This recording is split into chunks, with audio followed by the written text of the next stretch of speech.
my name is Joseph Carlson, and this is episode 184 of Gaming with Grief, and I'm calling this episode Gotham Knights Spoilercast. But before we get into that, I want to remind you guys that this podcast will hit my website, www.gamingwithgrief.com, Monday morning at 7 a.m., so please go there and let me know what you think of the show. You can also go to gwgpodfellows@gmail.com. You can subscribe to the podcast in either Apple iTunes, the Google Play Store, Spotify, and the audio of the podcast goes up day and date with the rest of the show. I'm trying to think of what else. What have I forgotten? You can also find me on Twitter at JustLittleJoe, and I've created a profile on Hive, which is another social media platform, and I'm GWG Prime there, so you can find me there. I don't know. I'm just trying new stuff out, to see if, if I enjoy Hive or, whatever. And so, this week, I'm talking about Gotham Knights Spoilercast, and I kind of alluded to this in my deep dive last week, but there's some things, people. There's some things I think that, I don't know. I think they just said, again, starting from the early impressions and the trailer. I'm going to spoil the game, by the way. I want to put that out there before I start talking about things. You're like, it says Spoilercast. I want to remind everybody I will be spoiling the game. We'll be talking about things, but I'm not going to go over the plot over and over and over and over again. That just seems kind of ridiculous. So what I'm going to do is just talk about the things I think that they nailed about grief and the things I think that they failed at talking about grief. And I think, to just broadly state, I think what it did was it just said the same boilerplate things that we have heard over and over and over again for grief. And I don't want to throw anybody on the team under the bus. I'm sure people there have experienced life and things. Maybe they've had a loved one die or a pet die or something. But to have these genuine moments where you set up with this amazing mentor like Batman die in the trailer, and for the rest of the team to kind of come to grips with that and say, how are we going to deal with that? I don't think they say anything revelatory, except for to do like a boilerplate. I love comics, but like a boilerplate thing of someone has to take the mantle of Batman, which to me just seems like something that has happened in the comics for a while. I mean, I haven't read every Batman comic, but the ones I have read where someone has to, Batman's gone or something like that. Like, I just think that it didn't say anything unique. But I do want to start with the good stuff so we could talk. There is some things in here that I think are positive. One of the things is that each pair of characters, like either Barbara Gordon, Jason Todd, the ones I've seen, I played every character. I don't think I saw every cutscene because I think you have to advance the story with them. I'm 2 achievements away. I'm playing it on Xbox. I'm 2 achievements away from getting all the achievements. I think they call that 1King a game in Xbox. They don't really have a platinum, so that you can't really do that. But I think I said before, when I finished the game, I was like 10 achievements away, and I thought, sure. But it's been very grindy. In fact, you have to play the game on New Game Plus, just like you did with Miles Morales. So that part, I'm trying to figure out how to get to level 40 and to beat up a bunch of crooks, which is the most not mind-numbing part of the game. So we'll see when I get to that. But the good parts is when you click on these cutscenes, one, you'll get like Barbara and Jason Todd, Red Hood, Batgirl. You'll get them talking. Jason Todd obviously has been resurrected from the Lazarus pit, and it was very traumatizing to him, obviously, right? And he has some residual effect from that and feels sick and has to sit down, and Babs sees that he isn't feeling that good and says, you know what? I think they're playing like a Dance Dance Revolution game. She says, you know what? I do like the fact that they try to make Jason Todd a little bit more human. He's like the most no BS person on the team. And it's a little tiring of like, oh yeah, there's the, by the books guy, except he has guns and he just wants to go shoot people. That's always weird. I just find anyway. They have a moment where she can see that he's doing bad. She's like, why don't I just go get burgers and then we'll just hang out and watch a movie. I could see you're not doing well. And he's like, thank you. Stuff like that where people have a little bit of intuition to say, I can tell this isn't going well. Babs has a moment with, Nightwing has a moment with Jason Todd where they talk Nightwing's like, hey, do you remember that time X happened? And Jason Todd's like, no, I was dead. And Nightwing's like, oh, I'm sorry, and it's a good moment. That kind of stuff was good. The solo moments that certain characters have together are good when, it's kind of some of them are the same moments. Tim Drake, the new Robin, he's the youngest one. He's the one I mained. He plays chess with Alfred when Alfred comes to set up the belfry, and he, they talk about what Bruce wants, and Bruce made his own chess pieces. The king has bat wings, like all that kind of stuff. But not only that. I mean, there's this touching thing of like, he always wanted to know what to do next. He didn't know what to do, so we need to just try to think of what's next and carry on without him, which I thought was really good. There's a moment Barbara by herself goes to her father's statue. I think I mentioned that before. It is good. I will say it's at night, which makes sense. And I had a weird suit on that I didn't change the look of, and it was kind of garish. And it kind of took away from the scene of her in this incredibly garish outfit. She looked like a pirate. And it just looked weird for her to have this touching moment. And then I made it so when I was crime fighting, actually, no, I did change the outfit. You could change the cowl and the boots and all that. Some of it I changed. I was like, well, it doesn't make sense to see her eyes because she doesn't wear much of a mask. So, like, if she's crime fighting, like, you don't want to see her eyes. It'd be like, hey, that's Barbara Gordon. Like, she's about to punch my friend or my, whatever, cohort in crime. I could see her face. So I made it so you couldn't see her eyes. So she had this touching scene at her father's statue, and she was wearing this garish outfit, and I couldn't see her eyes. So that took away from the scene. It's this weird, whatever. I mean, I don't know. I think the detective, one of the detectives, Montoya, I think she knew. Later on, there's a scene where she's like, I knew who you all were. She goes to the Belfry. They're doing a case. She's like, let's do this, blah, blah, blah. I knew who all of you are.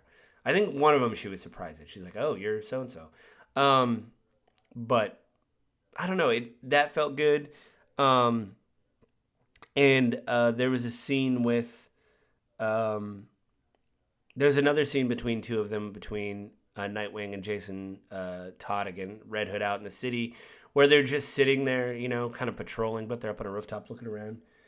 And one of them says, you mind if I sit here? And they kind of talk. And that was really great. I mean, it's all small stuff like that, I think, which is really good. But, I mean, getting on to the bad now, there's 3 things that I want to talk about that I alluded to in the deep dive that I think these are the bad parts of grief. These are the things that are boilerplate. They didn't nail. They felt kind of off, like a discordant. No, it just didn't feel good. It felt so...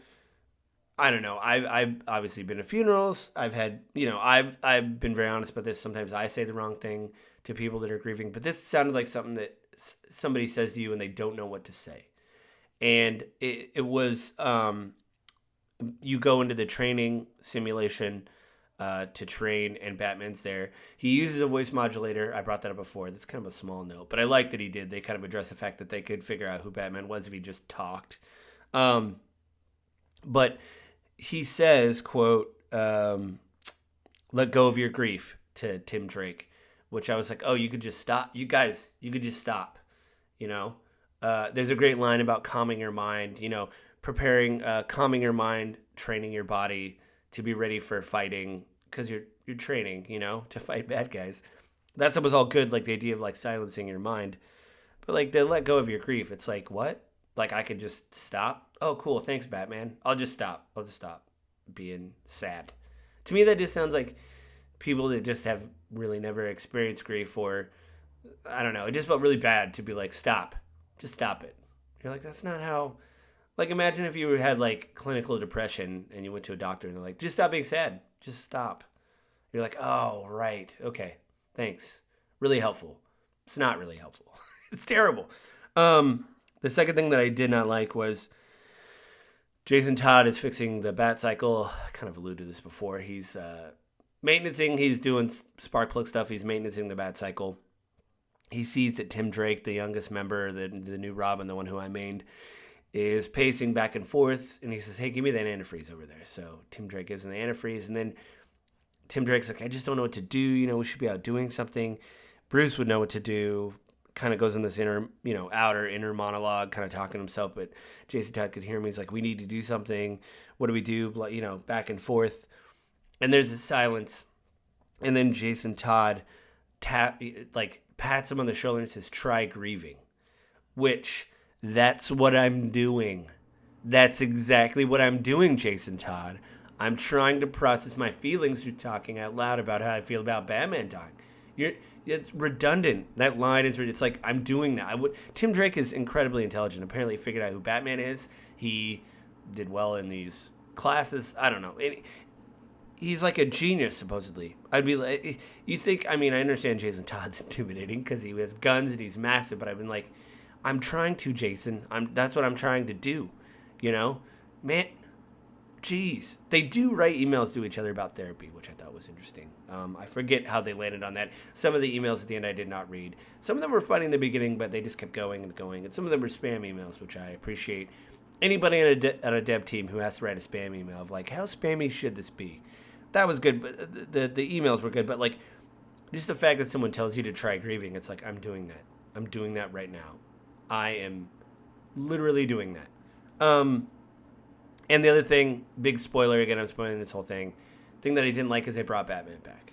It's like they didn't, and they made him a boss fight because Talia al Ghul tries to raise him from the Lazarus pit, and you get angry when you raise from the Lazarus pit, which makes sense. You're aggressive. She kind of used that to her advantage.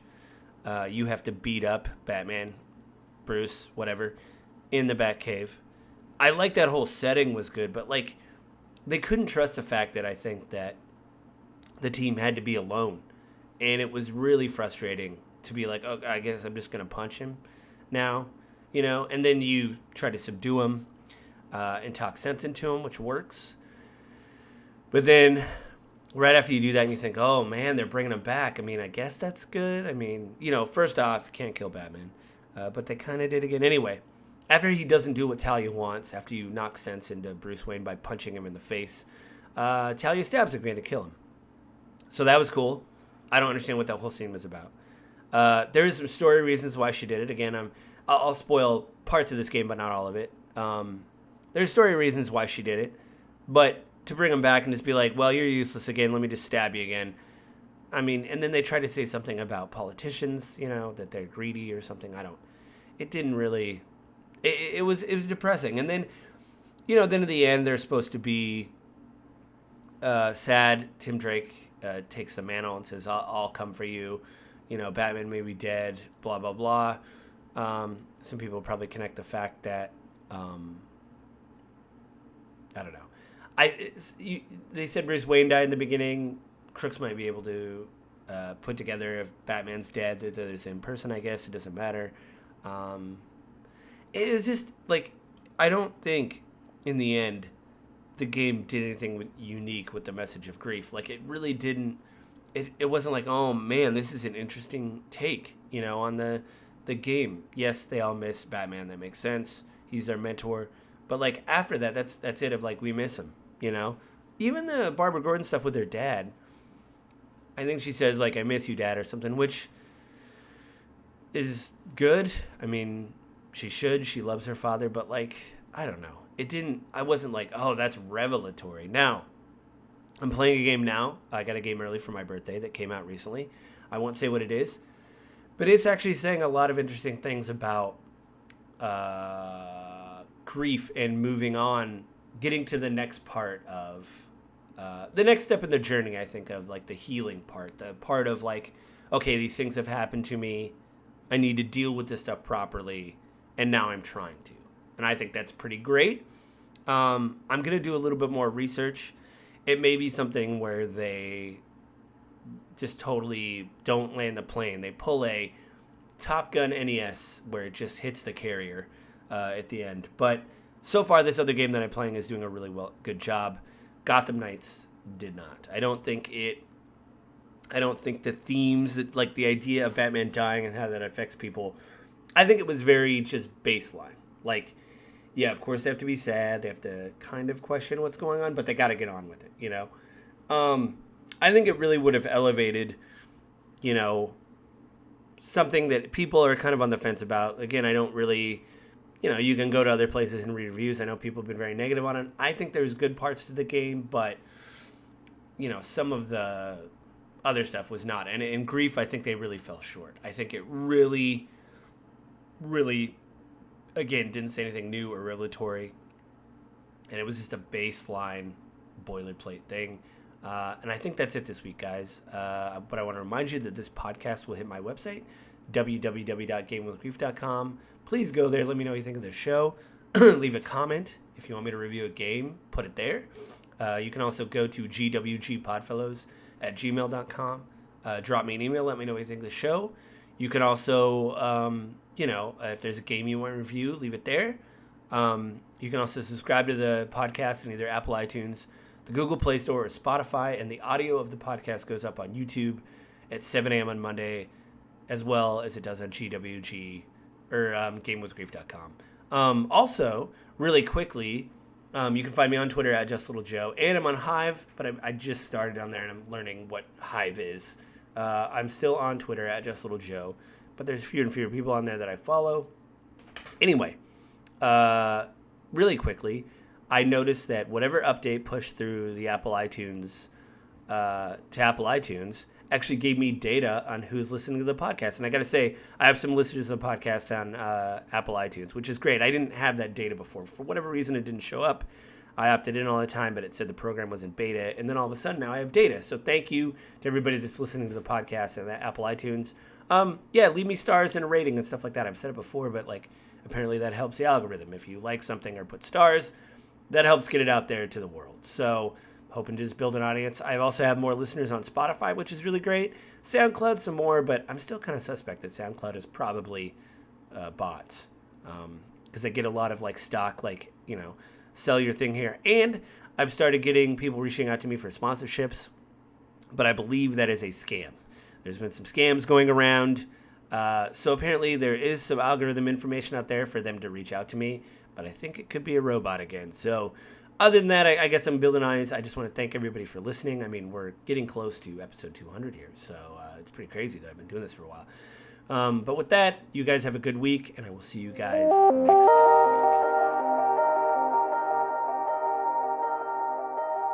week.